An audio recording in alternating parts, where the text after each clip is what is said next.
I am seeing something at the moment without having played. It's just a suspicion. I'm seeing that you're not pushing the player hard enough. That when I look at the math, as I understand it, because you explained it very briefly, but you explained it very clearly. If I'm looking at the math properly, the margin of difference between successful attack and existing defense on me as a player, the margin of difference, a lot of the math seems to be dedicated to reducing that margin dramatically. Yes. Well, the thing is that we use a die with addition. I mean, I think it's the most stable in terms of results resolution method with dice, because you get a really nice bell and you get a good distribution in the middle.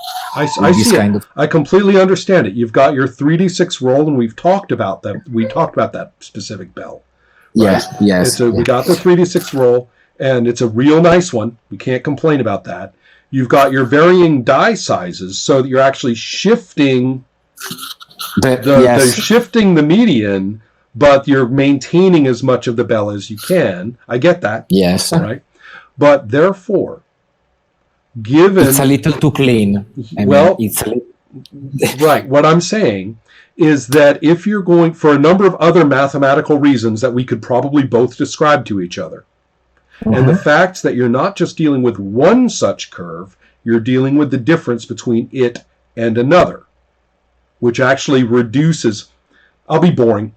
What we're looking at is a sine wave, a sine, right? Yes. And so the vertical is where the two of those, the difference in this one and the difference in that one, cancel out. Yes. Right. So we're going to get the same value on the x-axis. That's just another of the mathematical details here. Again, what you've got is a dice system where the difference between the rolls, or the difference between the effects, I should say, is really small. So that means that energy expenditure is not going to be all that painful. I think the factor that misses here is that how much energy do you have? I mean, idea in the flow of the game is you should not have enough energy to absorb everything before the end of the battle. So what you need to do is decide, okay, I'm going to be in the first couple of rounds of combat, but then something may happen. And the way the effect is played is that it's not, it's kind of geometrical. So, okay, I got one success and from our goblin, that's bad, but not so bad. I got two, and that's worse than two different successes. I mean, what I mean is a success of two is more damaging than two successes of basically one each. No, I understand your clocks. That makes perfectly good sense. Go on. So basically what happens is that how I'm going to handle my, and while playing, while testing it, one of the first things that you notice is that yes, it works, but the risk is that it's very controlled, and you really get a good sense of excitement when somebody rolls a yearly roll, or when somebody uses a special ability, because I'm going to make a small parallel with D&D, for example.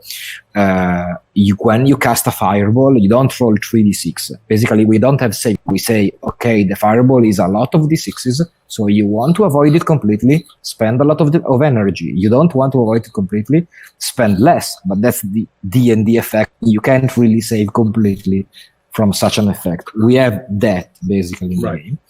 But we noticed that it was a little too control. If there is no real outlier in the rolls, it risks being, and that's why we inserted the mechanic.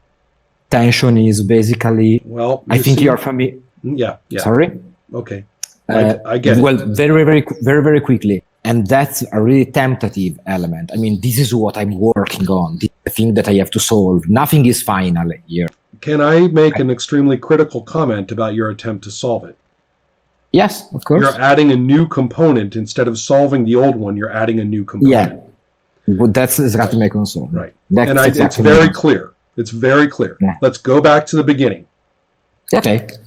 The variation in how much energy I may have to use is too low. Mm-hmm. It's too low. You have justified everything so thoroughly that the dice aren't doing anything.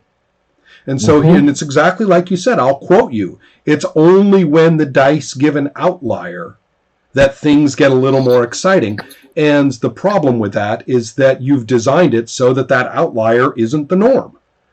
And so this may be oversimplifying, but as a general principle that we might want to apply throughout every word of your design is, have I been too worried about the physics, right? The justification. Maybe too many years of arguing about what a great axe can do, and you've solved the problem.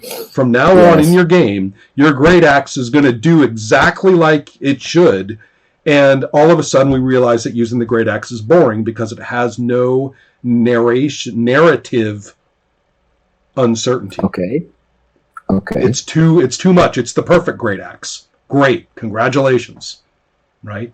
Okay. So that's what I'm going to say. Let's sort of back up on the whole design and say, where have I locked it down so nobody could possibly argue? And whatever happens, everybody will say, yes, that's what could happen. It's what I call the curse of GURPS. The curse of GURPS is there will never, ever, ever be a surprising event. There may be a statistically unlikely event, when you roll an 18 or something, but there will never be a surprising one. It's all there. So let's take a look now and say, okay, let's say that somehow that was loosened up just a little bit, and there are lots of ways that could happen. And so the amount of energy, the Minotaur's axe has struck me, and it has done more damage than I have accounted for. Right? Yes. Big surprise, it's only 8 feet tall. Right.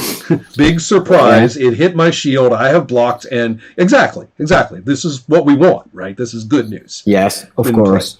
And so I say, shit, I hate being hit by the Minotaur's axe because I know it's going to really hose my damage. I mean, my energy requirement. I can't keep this up. My thought balloon right then. I stopped it this time. I can't keep this up forever. Perfect. Yes. Right? That's what we want. Yes. That's it. That's exactly what we want. But if it's just dinking me for 1 or 2 or 3 energy, another 2 energy, another 1 energy. If that's all it's doing, I'm never going to feel that. Yes, of course. So that's where I'm talking about is let's think about, instead of solving the problem after this process that we have discussed and said, okay, well now let's put in something at the, in there, tension. Yes. Instead of solving it that way, but let's go back to the beginning of that process and say, now what is it that we need? And frankly, the kind of strategizing you were talking about of when I'm going to spend my energy because I know what kind of damage these guys can do to me, again, it's too secure. You need to be worried, about occasionally that goblin getting in his crotch strike, right? Yes. And so one of the things that we found in the D&D that I played, in which the class arrangement that I chose, a very limited set of races and classes, actually really wasn't that great for their armor. There was only one particular one of the class options that had any good armor at all, and it was very poor by the standards of classic D&D. Yes. So we were running around with characters with a lot of interesting combat options, but very little baseline armor. So what they were, their defenses relied very heavily on what exactly they did that particular round. Yes. So in that circumstance, we found that the varying outcomes of the monster's damage rolls really mattered. And we really liked it because we didn't know where we would be at the end of this round. We didn't know who was going to get hit, and we didn't know how hard in terms of their own hit points. Under those circumstances, we had to adapt quickly during the next round. You are probably aware that when you roll initiative in D&D 4th edition, that the group can actually shift up the initiative order by strategically dropping back in the ranks. Delay, and stuff like that, Yes. And so with that in mind, that actually became a crucial issue because if somebody got hurt worse than we thought, then them dropping to the back of the initiative mattered quite a bit. And so this kind of, and that also made sense. The character actually did, literally drop back in initiative. They could have gone first, but they didn't dare. Okay, I think that's very clear, and I think you're echoing a lot of my core concern. Yeah. The problem, I think, is that you've pointed out that opportunity of saying, okay, I'm spending 2 energy points and rolling some dice and see what happens. But that was for a thinking suggestion, not a direct, explicit recommendation. Yes. Right now, I can't see it because it kind of undoes the not the practical effect, the principle behind it. So I need to understand: is this principle precious enough that it has to be said, or I can compromise it and see if I can get something better out of compromising it. Right. I see you right now, and I know that you are self-aware.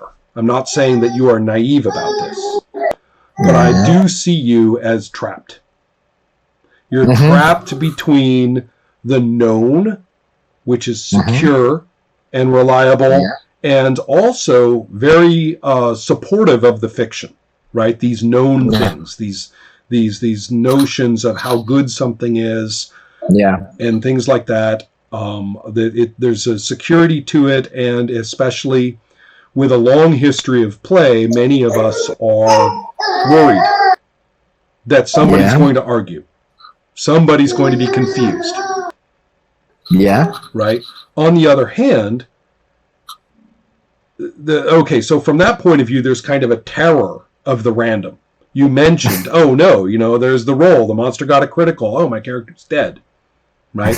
The terror of the random just fucking everything up because it's annoying. Right? Yeah. But it's so exciting. Well, and so therefore we have to, therefore we say, all right, you can be trapped in this point of view where we want everything so solid that there is never going to be that kind of excitement because that excitement also carries with it chaos. Yeah. So then on the other hand, we've got this acknowledgement that you're making, which is that unless we have contingent circumstances, which force emergency behavior, we're simply not going to get an enjoyable fictional circumstance.